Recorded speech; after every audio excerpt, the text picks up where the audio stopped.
सुनिए जी, हमारे को हमारी तीनों बेटियों की चिंता करनी चाहिए। अरे भला अभी से क्यों चिंता करनी चाहिए?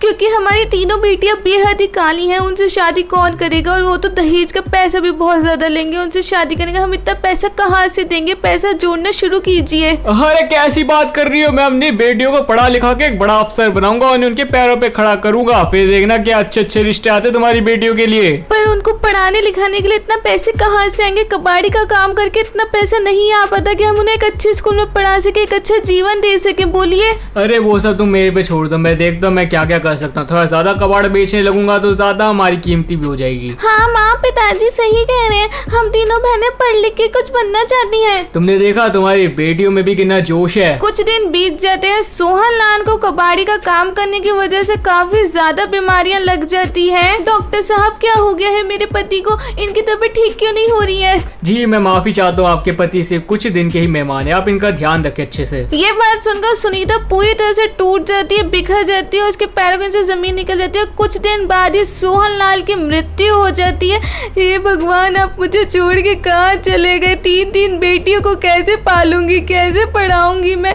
मेरे को तो कुछ काम धाम भी नहीं आता, पढ़ी लिखी तक नहीं हूँ। भगवान रास्ता दिखाओ। माँ आप चिंता ना करें, हम सब सरकारी स्कूल में पढ़ लेंगे और पढ़ लिख के आपका नाम रोशन जरूर करेंगे। उसके बाद सुनीता भी कबाड़ी का काम करने लगती है और 27 साल बीत जाते हैं। तीनों लड़कियां बड़ी हो जाती है, पर सुनीता की तबीयत भी काफी ज्यादा खराब हो जाती है अचानक से। तीनों लड़कियां परेशान होकर सुनीता को अस्पताल लेके जाती हैं और अस्पताल लेके जाने के बाद डॉक्टर से पूछती हैं, डॉक्टर मेरी माँ को क्या हुआ है? उनकी तबीयत ठीक क्यों नहीं हो रही है? बताइए डॉक्टर। देखिए कोई चिंता की बात नहीं है, बस आपके माँ के पेट में कुछ इन्फेक्शन हो गया, छोटी मोटी सी बात है, इतनी बड़ी बात नहीं है। उसके बाद वो तीनों सुनीता को घर ले आते हैं, उसका कबाड़ी का काम छुड़वा देते हैं और पार्ट टाइम जॉब ढूंढती है। पढ़ाई के साथ वो तीनों पार्ट टाइम जॉब भी करने लगती हैं।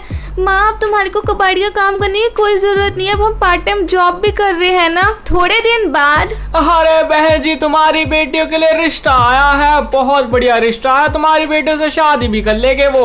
देखो बेटा, तुम लोगों के लिए रिश्ता आया है बहुत अच्छे घर से, देखो ठुकराना मत, मैं चाहती तुम तीनों की शादी हो जाए अब। माँ, हम तीनों शादी नहीं करना चाहते, हम अपने पैरों पे खड़े होना चाहते हैं। मैं डॉक्टर बनना चाहती हूँ, वो टीचर बनना चाहती हूँ, पुलिस इंस्पेक्टर बनना चाहती है। हम तीनों के सपने मत मारो माँ, हम पिताजी का सपना पूरा करना चाहते हैं। ठीक है बेटा, मैं मना कर देती हूँ पंडित जी को। पंडित जी मैं क्षमा चाहती हूँ, पर मेरी तीनों बेटियां भी शादी नहीं कर सकती, तो ये रिश्ता हमारी तरफ से मंजूर नहीं है। देखते ही देखते 3 साल बीत जाते हैं, वो तीनों अपने पैरों पे खड़ी हो जाती है, एक डॉक्टर बन जाती है, एक टीचर, एक पुलिस इंस्पेक्टर। देखो माँ, मैं डॉक्टर बन चुकी हूँ, युक्ति तीर इंस्पेक्टर बन चुकी है और पीहू टीचर बन चुकी है। हमने तो आपको कहा था माँ, हम अपने पैरों पे आपको खड़ा होकर दिखाएंगे। आपको कैसा लग रहा है?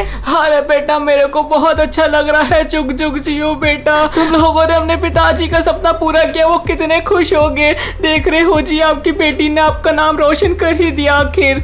माँ, अब आप अपना फर्ज पूरा कर दीजिए। आप हमारी शादी कराना चाहती थी ना, हम तीनों शादी करने के लिए तैयार हैं, आप रिश्ता ढूंढ लीजिए अब। अगले दिन पंडित जी देखिए, मेरी तीनों बेटियां बहुत पढ़ी लिखी है, आप अच्छे से अच्छा रिश्ता ढूंढना उनके लिए, कोई कमी नहीं होनी चाहिए बस रिश्ते में। हाँ हाँ बहन जी, क्यों नहीं, अब तो आपकी बेटियों से कोई भी शादी कर लेगा हंस के, मैं आपको बढ़िया से बढ़िया रिश्ता बताऊंगा। उसके बाद पंडित जी उन तीनों बहनों के लिए रिश्ता ढूंढते हैं। बेटा, तुम तीनों की शादी पक्की हो गई है, तुम तीनों बहुत अच्छे खानदान में जाओगी, मैं बहुत खुश हूँ तुम तीनों के लिए। कुछ दिन बाद उन तीनों बहनों की शादी तीनों भाइयों से हो जाती है। वो तीनों बहुत ज्यादा सुंदर लग रही होती हैं और सुनीता अपनी तीनों बेटियों की विदाई वैसे ही करती है जैसे उसके पति ने चाहा था। उसके बाद वो गंगा नहा के आती है।